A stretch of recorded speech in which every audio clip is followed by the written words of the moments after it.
also to help you and support you in the initiatives of WynActive and Wyndham Community.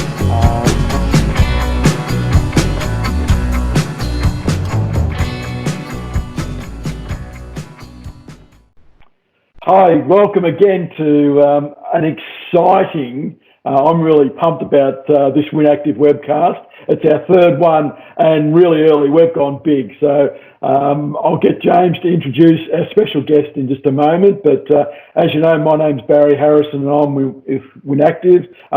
We've set up these WynActive webcasts about communicating about the COVID-19, about how it relates to the Wyndham community in particular. But along the way, we want to entertain you and meet some interesting people. And speaking of that, here's my partner in crime, James.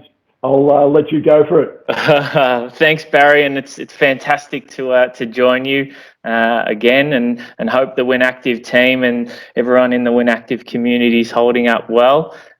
Really excited and honoured by our guest today, as someone who's leading the community through these times. So, yeah, would like to take the opportunity to welcome Mayor Councillor Josh Gilligan to the WynActive Webcasts. Welcome, Josh. Thanks for having me, Barry and James. So I'm looking forward to it. Look, we're really stoked to have you, and thanks very much for coming on. We know you're a busy man and there's a lot to do at the moment. Your role as mayor, quickly, for those of us that aren't as aware, what does a mayor do, and what are what's it responsible for, and how do you relate with the community? Sure. Well, Barry, I guess I'd start by saying that being the mayor has no clear job description other than making sure you don't embarrass the city as its primary spokesperson. So I think that's probably a good way to describe the role of the mayor. Look, more broadly, I guess it is exactly what I just said. It's so diverse in what you get to do. I mean, you can deal with constituents or residents over the course of the day to really making decisions around the direction of where Wyndham City goes, to all of the sorts of changes you're then seeing on a state, federal level. And then, of course, there's the private sector and the role they play as well. So certainly managing that with 10 other colleagues, working through the issues that they're experiencing as well, because obviously they get contacted by residents as well in relation to 100 plus based issues around the city. And so really prioritising those over the course of the day, and then working with our executive team, the CEO and our directors about how we solve some of those issues. So I think the mayor is pretty exciting when you take into account, we're upwards of 280,000 residents now, so diverse. Wow. In terms of services too that we provide. You could be in one day talking about kinders and child and maternal health, and then by the next day talking about how much infrastructure we need, whether that be roads, bridges, civic centres, all of these types of things, making sure we're investing in WynActive as well. So all of these types of things, I think, really do show that the mayoralty is certainly every single day you have. Fantastic. Look, and I think it must be all-consuming. It must take up 25 hours of your day. But do you enjoy it?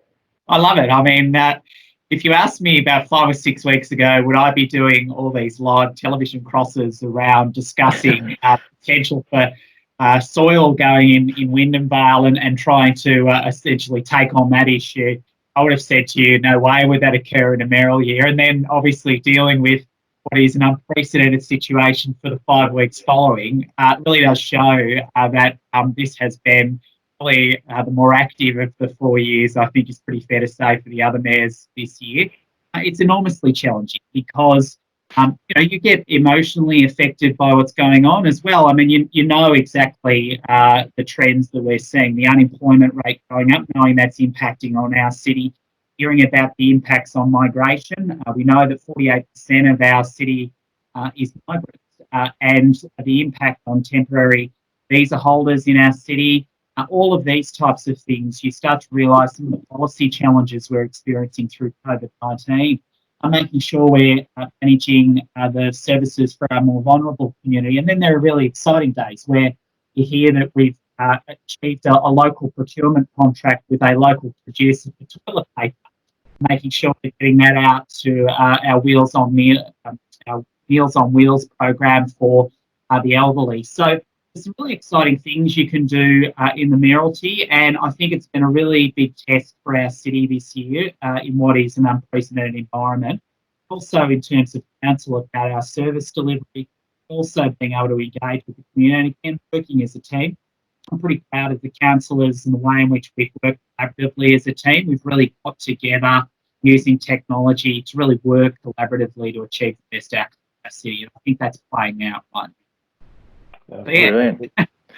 And Josh, maybe take us back and tell us a bit about what, how you've come about to become a councillor of Wyndham and now the mayor in the 2019-2020 term. Where did this all start? Sure.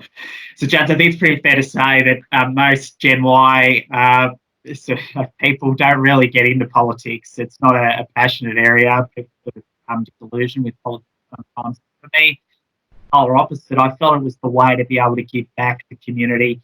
It really, I guess, came back to my teenage years when I was really interested around social justice issues, climate and environment, and then working through ways where I could participate to achieve change. I think politics is the best avenue to do that. So for me, it was then making the decision back in 2016, do I want to contest the election? And to be fair to my colleagues, certainly from the last term of council, I had a look around and I thought, well, there is no one that's really Gen Y, sort of that younger demographic that's given this a go. So I had the view that because of that uniqueness, that ability to communicate with, the median age of our city is actually 32. So it really does show just how young our city is.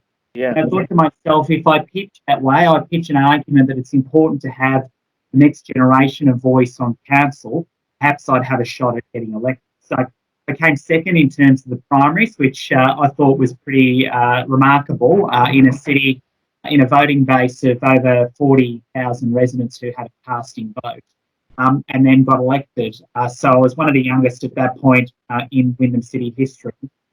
Following that, I've obviously been able to convince my colleagues to take the leadership role as the mayor, and to do that as the youngest in history is obviously an enormous achievement personally. And I think it speaks more to the fact that you can make it if you try. And my background, I grew up in Dalesford, so population 2,500. Most people, it's a beautiful tourist town. I was speaking to my mum earlier a couple of days ago, and it's a dead town at the moment. There's not a lot of people around for obvious reasons. But to be able to come from country Victoria, population of 2,500, to lead a city of over 270,000 residents is a huge honour. And so being able to take those steps and be at this position now, I think is pretty exciting for me on a personal journey, but more broadly shows that if you set targets, if you believe and take on that ability to enact change, you can get there if you try. And I think that's really the broader message that I feel I've been able to set in the city amongst young people, really saying to them that if you get your ambitions high and you follow that through, you'll always have periods over time where you don't quite make it, but it's about what you do at those points in time and how you continue to strive and persevere and ultimately get to be. So for me, I think that's been sort of the background of how I've got here. I've had a fortunate career in the public service prior to taking on the mayoralty. So I worked at the tax office after I finished at university at Wyndham Community. And then I went on to work at the Department of Veteran Affairs as well as the NDIA, National Disability Insurance Agency. So I've always had an inclination to want to help people. And that's sort of why I took the route in a career-wise to remain in the public service in those various departments over time. But I think for me, the avenue as well is obviously being able to do this through local government, but local government isn't a full-time role either. A councillor is a part-time role, although obviously being the mayor, that's a full-time role. So for me, these are some of the great opportunities you get to take on if you persevere. And really, like I said, in the mayor role, really enact some important changes.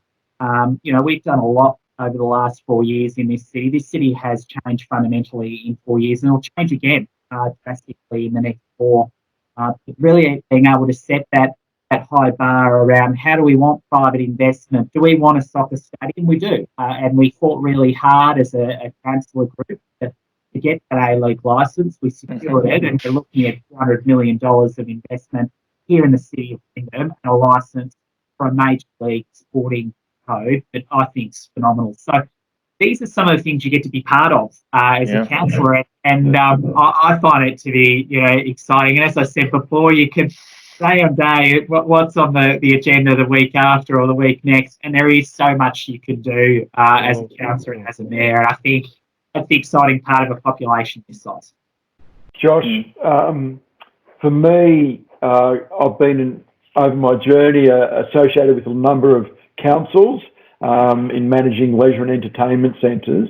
But what has made me really proud of Wyndham is this current crisis. I'm really seeing the Wyndham city as a whole entity stepping up to support the local community. And, you look around, and I think Wyndham City in many ways is leading the charge here for local government. Can you tell us a little bit about all of the things that you're doing in trying to help the local community? Yeah. So Barry, as I mentioned before, obviously in an unprecedented period, I thank you for that feedback around some of the things we're doing. I think it's fair to say we've become incredibly agile during COVID-19. We've been working on a series of levels. There's been the health aspect for our community, so keeping our community safe and preventing the spread of COVID-19. There's also been the economic aspect as well. So how do we support our city, particularly small businesses and households during COVID-19? And then there's also been the workforce aspect we've been working hard on as well, making sure we keep as many workers in jobs, but more broadly, how do we make sure that we're still as productive as a council as we can possibly be? So when it comes to the health aspect, we made the conscious decision to shut down a lot of our services that are essentially physically based. So whether that be our local parks and playgrounds to the direct services, as we know, with WLS, all of these types of services that ultimately needed to be closed down because we did not want to see this virus. And we did that proactively very quickly. Yes. We worked out that it was likely to escalate. And luckily, because of those proactive moves across all three tiers of government, we're obviously seeing the results play out now. So these are difficult calls to make because inevitably we recognise that this would disrupt the orderly way of life for everyone, but also the risk of the element of community, I guess, frustration, but also scepticism about why we needed to act so hard so quickly when the state and federal governments hadn't done that as previously had. So it's been a really complicated thing to have to explain to our community, but to their credit, everybody has jumped on board, and we've obviously in any case seen a significant minority in it, and there was a case obviously where those individuals were fined, and we used as an example of why it was important that everybody essentially adhere to those regulations and guidelines. When it comes to the workforce, we're making incredible changes. So we're delivering child and maternal health services. I'm heading to a presentation this afternoon. It really does show that we're continuing to deliver the services, those particular services that matter most to families and households as reasonably as we possibly can. We've been adjusting that to sort of telehealth sort of style communications. So we've had our mental health counsellors, particularly in our youth services, do video conferencing, much like what we're doing today. And I think this is a great example. We've had sport and rec staff engaged in assisting through Meals on Wheels and really redistributing our staff right through to still make sure they're in work and delivering services across the city. That says so much about the culture of this council. This council has said that we will put workers first, make sure we keep people in work, because we know the devastation that would have on not only an individual worker but their families. It's a really tough environment. So really doing that as much as we can in that environment has been really important. And then, of course, there's been the economic work we've been doing as a council. So we moved to immediately establish a support package, which was $5 million called Win Local, because it was designed to target the 17,000 local businesses and the 84,000 workers and their families. So huge numbers when you think about those just for a second. So we've done a series of things putting in place, and we've been working on the guidelines around financial stimulus. So in other words, small businesses, about how we can assist businesses with the complexity of all of these new changes costs. So our team's been working really hard non-stop through our economic development team to engage with many small businesses as possible to help them through this difficult period. On top of that, we've also been running 7 days customer service, which I think is another great example of this council's decision to really get out there and support the community where we can. We've also looked at things such as hard waste and waste collection. We understand the inconvenience of the closure of the tip. I can announce to you, here you go, with Hugger, we'll be reopening that as of Monday. So where we can, we've been able to make changes as quickly as we can. So hopefully when your listeners see that, they'll be happy. But again, we made the decision consciously beforehand for the health-based reason. We've now been able to reassess that and get into a position to reopen the tip. But as part of the inconvenience and knowing that people have been cleaning out their houses, I certainly have been, yes. making sure that we're assisting households to be as responsible as they can around waste disposal. We've also announced additional support around hard waste collection. That is, that you can collect some of that hard waste directly from the home. So when you're doing your early autumn clean out, I've been calling it the early autumn COVID-19 clean out as opposed to your big clean out. I'm sure everybody's up to sorts with that being in the home. It's a great way, again, that council's delivering a direct service to the household.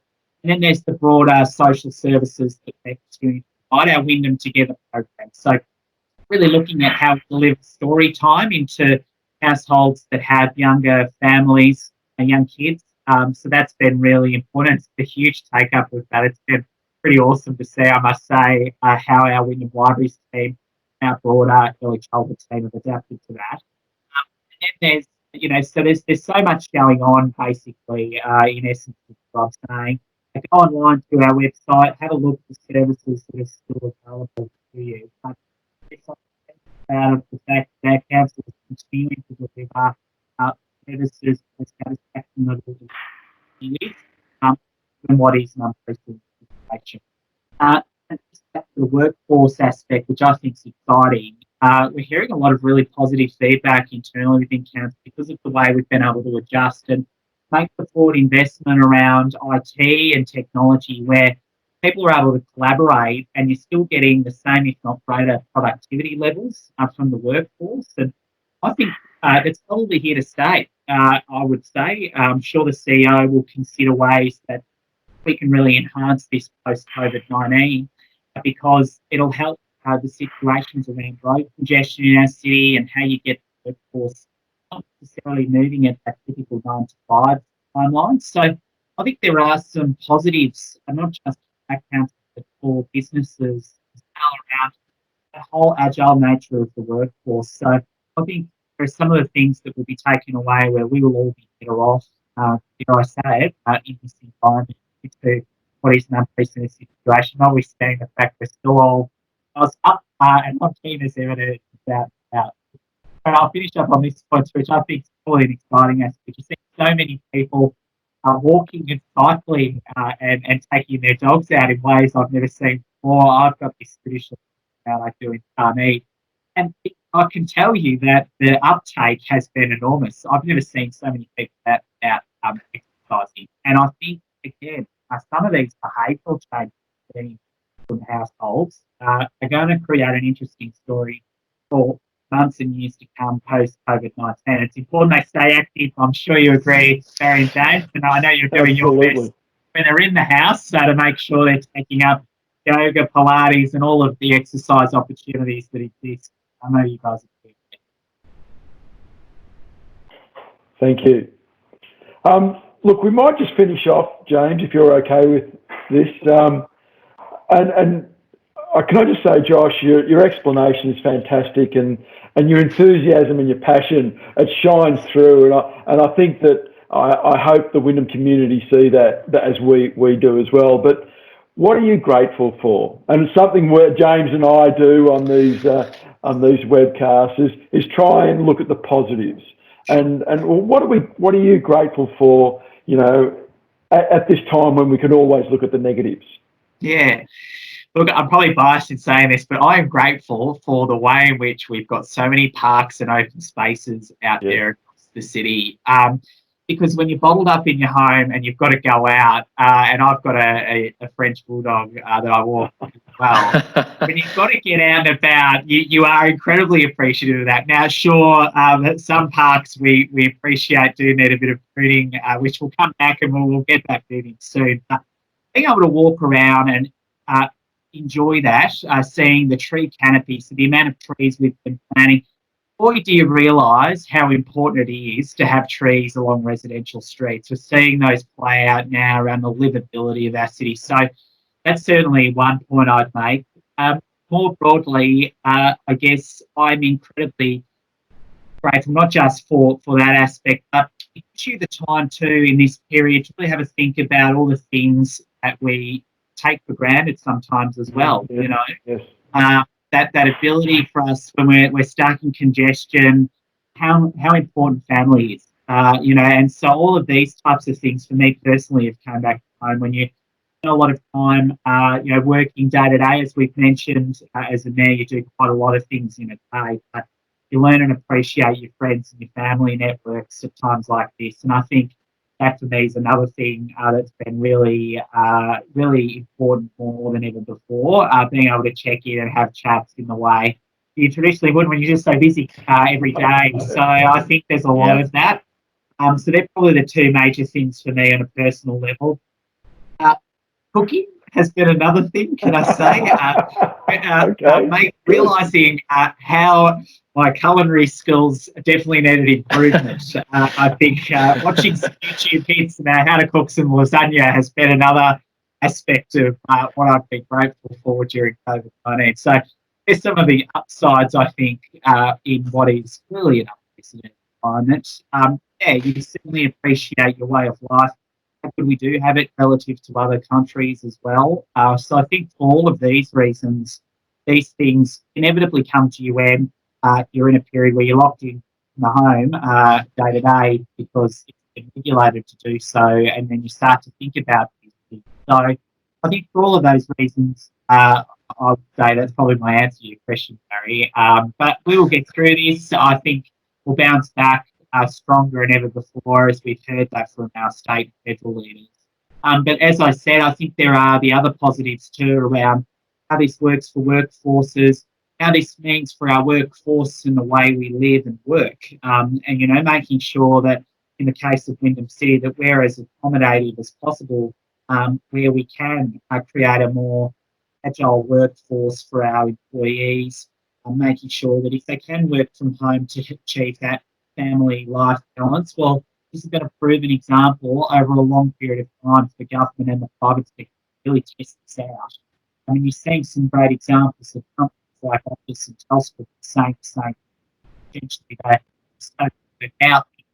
They can start to bring jobs offshore back to onshore jobs in Australia because they can work this differently now and really test that technology. Now, again, if it wasn't for COVID-19, to be fair, business and government would never have had a reason to do this. So I think these are the public policy examples of where I think we get off. Things that you won't normally see or discuss.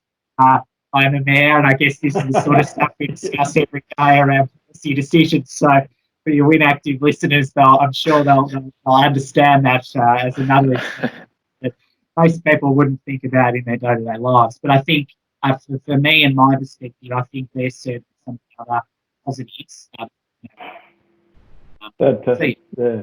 Thank you. What about, and the challenge, Josh, for James and I is, as we're doing this every day, is to find something new to be grateful for. And and I think it forces us, but it's a really good exercise. So, James, what are you thankful for or grateful for today? Yeah, look, I think, Josh, further to your talk about walking and being out there in the community and being grateful for being able to stretch the legs out and see nature for what it is in a different vein is something that I'm also very grateful for. But to take a little sidestep, I'm really grateful for the opportunity for my garden to get a bit of extra loving.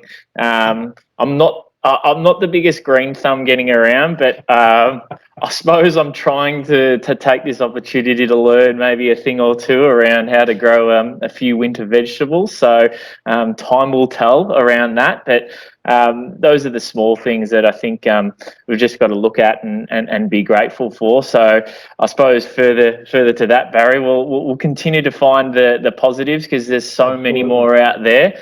So join us each day for a WynActive webcast to find out those. But today, what about you, Barry? What are you finding that you're grateful for?